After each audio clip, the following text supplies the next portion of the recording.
Yes, sir. Madam Speaker, thank you. Yesterday, Kevin McCarthy told us he essentially feels that you are holding House Democrats hostage from speaking out about the border crisis because of the way you whip on the House floor. How would you respond to that, and do you believe the border is secure? Well, I believe that we have to have a secure border, and I think that we are trying to address, the president has a plan to address that. Securing our border is part of our security, to protect and defend our country. Let there be no doubt. I don't respond to those kind of questions. I mean, with all due respect, I'll respect to your question at the end, but not to his comments, because I don't even know what he's talking about, and I don't know if he does. But the fact is that we have a responsibility to secure our border. We also have a responsibility to recognize the importance of newcomers to our nation. Right now, the best thing that we can do for our economy is to have comprehensive immigration reform. We have a shortage of workers in our country, and you see even in Florida, some of the farmers and the growers saying, why are you shipping these immigrants up north? We need them to pick the crops down here. But that doesn't mean that we don't recognize our moral responsibility as well. When the president, the former, occasional occupant of the White House who preceded President Biden, when he had the ban on Muslims, everybody came forward. Our military, our diplomats, our faith community. And one part of the faith community, the evangelical community of America, they came forward and said, the refugee resettlement program of the United States is the highlight of our humanitarianism in our country. It is. We have a responsibility to accept some of these people, but we have to know that they qualify for that. And what the administration is doing is increasing how we make sure that people come into our country in a timely fashion, are either here to stay or not. But protecting the border is our responsibility. We all know that, and that is something that we will work on. And again, my suggestion has always been to have the adjudication of some of this at the Guatemalan border before people pay coyotes billions of dollars to risk their lives coming across Mexico and maybe turned away at the border.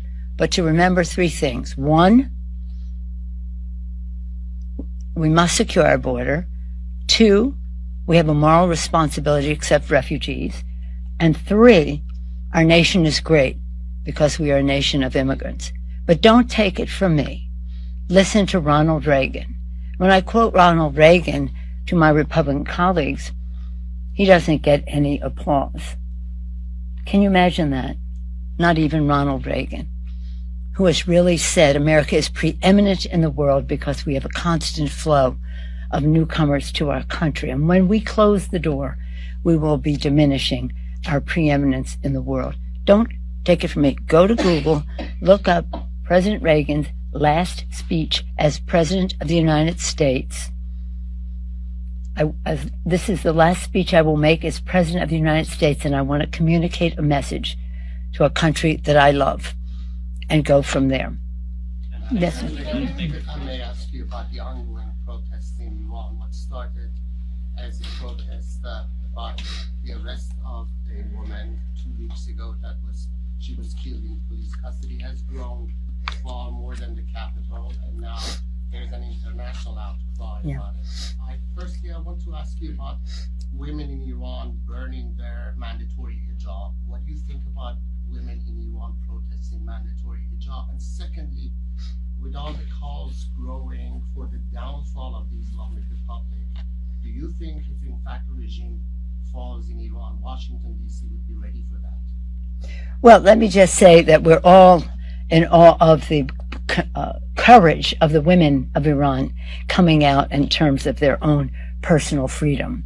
The sadness of the death, the murder, as we have seen the description of her death, of this brave woman, is heartbreaking, but it has provoked a response. That anguish has turned into action that can be helpful in terms of freedom for women and others in Iran.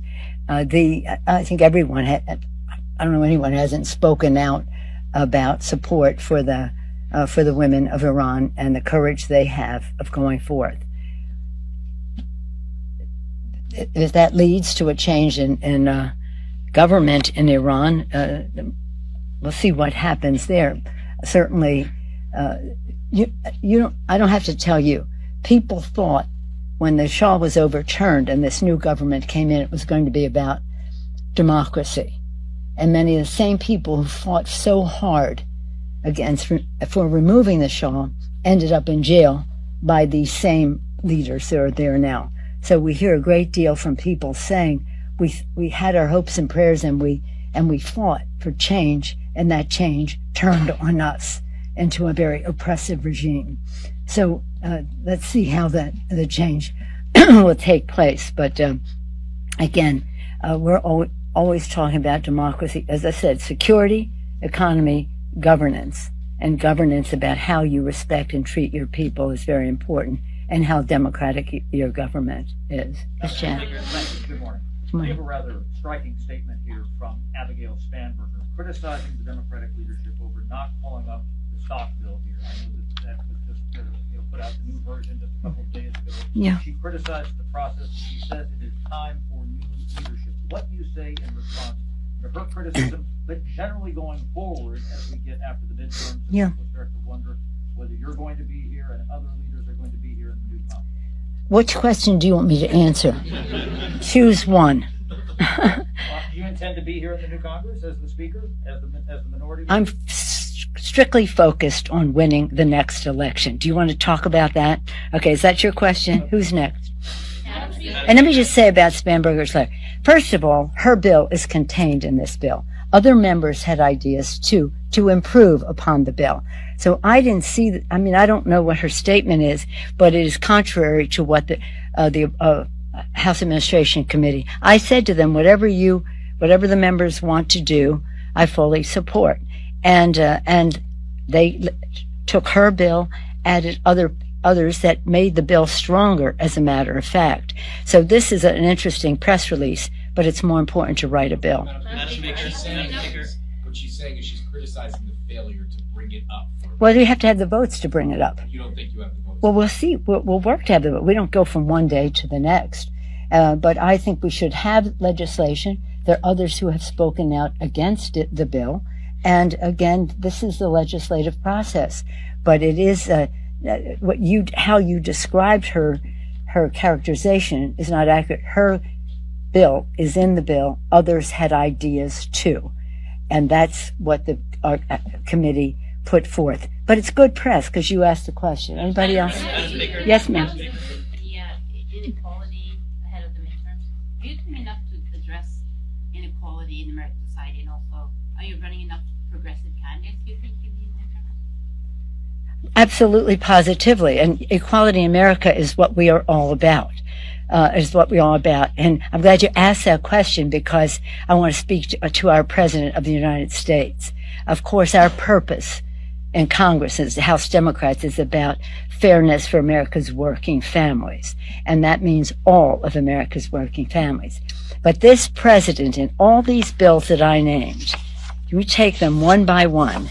When you talk about the American Rescue Plan, it was there to make sure that we put money in the pockets of America's working families, and also about child tax credit and all the things that gave people more of a chance to rebound from COVID. And it was about fairness.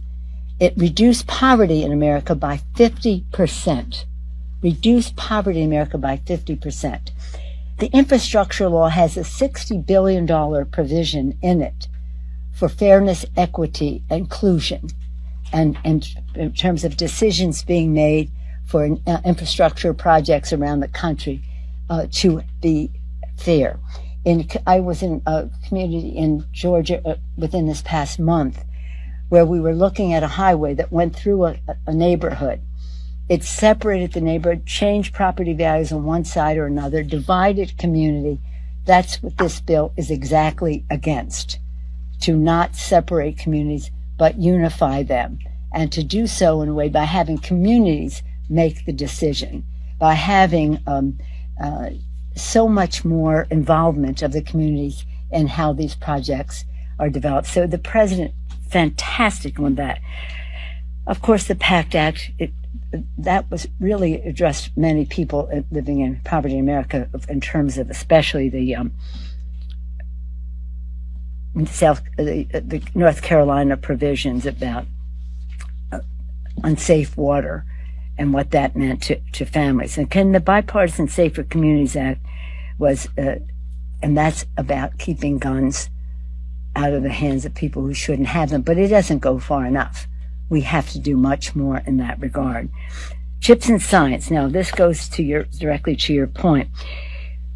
You may have seen people during this debate, and some of them very reputable and in my respect, saying, let's just do the CHIPS Act, let's just do the CHIPS Act, let's just do the CHIPS Act. And we said, well, that's interesting. We need to do the CHIPS Act for the here and now. But for as we go forward, we need to have the Science Act. The Science Act is about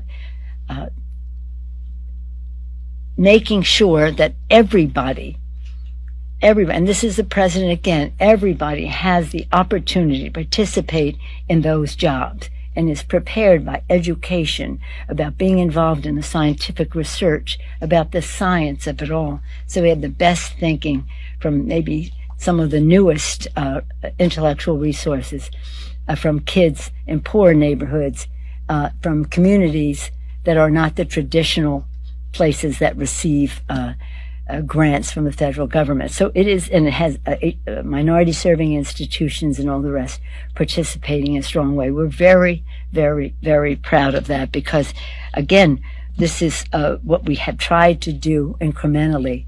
These pieces of legislation are transformative because, again, we have a signature and an intellectual resource in the White House.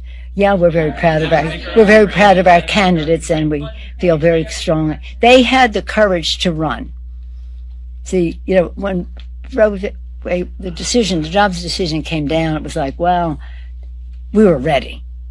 Some people might, another circle. Did you say this to you before? Bob Dole said after the Republicans won in 1994, he said, if I knew we were going to win, we would have had better candidates. Well, we always believed that we were going to win, and we do have better candidates. And they've been campaigning, some of them for almost 2 years, a year and a half. They believe they could win, and they're a good match for their districts. And we have generationally, we have young people, we have diversity of experience, and I'm very proud of the candidates as well as the courage of our members to seek re-election when all the powers that be in Washington, D.C., whoever they may be, with their conventional, whatever that might be, wisdom, which I don't trust, were saying that we couldn't win. Did you say we have one? Unfortunately, I have to go to debate. Do you have a response to President Zelensky moving to join NATO this morning in an expedited fashion? Well, I can't miss my time to speak on the floor on this bill, but let me just say that we're very committed to democracy in Ukraine, and of course, they have been a candidate for the EU, which we don't really have a vote in deciding about that. But at some point, let's win this war. But I would be for them having a security guarantee. But again, it's a big project. I was there in 1997 for the expansion of NATO in Paris. With all the countries of NATO speaking out in favor of NATO, with Yeltsin there recognizing the Partnership for Peace that was being instituted then to expand to Poland, to the Baltics, to other Central and Eastern European countries.